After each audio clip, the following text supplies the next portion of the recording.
আজ মেনুতে হবে নাকি এরকম ট্যাংরা মাছের পাতলা ঝোল? তাহলে আর দেরি কেন, প্রথমেই মাছগুলোকে এরকম সুন্দর করে ধুয়ে নিয়ে তাতে নুন হলুদ মাখিয়ে কড়াই বসিয়ে দিলাম। কড়াই গরম হলেই তাতে এবার তেল দিয়ে সামান্য হলুদ দিয়ে মাছগুলো ছেড়ে দিলাম। ব্যাস, মাছ এরকম লাল লাল ভাজা হয়ে গেলে নামিয়ে নিয়ে ওই একই তেলে একটা তেজপাতা আর সামান্য গোটা জিরে ফোড়ন দিয়ে দিলাম লবণ হলুদ মাখিয়ে রাখা আলু পটলগুলো। এই দেখো, আলু পটলগুলো আমি বেশ লম্বা লম্বা করে কেটেছিলাম। এবারে আলু পটল ভাজা হয়ে গেলেই দিয়ে দিলাম লঙ্কা আর আদা। এই মশলা দিয়ে আরও 2 মিনিটের মতো নেড়েই 1 গ্লাস জল দিয়ে দিলাম। সেই জলে আমি মাছগুলোও ছেড়ে দিলাম। আর তেমন কিছুই না, আমি আলু পটল লবণ মেখে রেখেছিলাম বলে এখানে ভাজার সময় আমি আর লবণ দিইনি। এখন এই মাছগুলো ছেড়ে দিয়ে তারপরে এখানে আমি অল্প সামান্য লবণ দেবো, খুব বেশি লবণ দেবো না।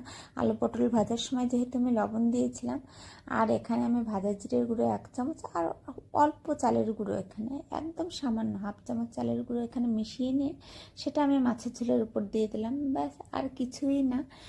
তাজা মাছ হলে আর কিছুই দরকার হয় না। ব্যাস, এবার ট্যাংরা মাছের ঝোল হয়ে গেছে, নামিয়ে নাও আর গরম গরম ভাতে পরিবেশন করে দেখো, কি অসাধারণ লাগবে। ওকে, ভালো থেকো, সুস্থ, আবার দেখা হবে নেক্সট ভিডিওতে। আর যদি আমার রান্না ভালো লেগে থাকে অবশ্যই একটা লাইক দিয়ে পাশে থাকবে।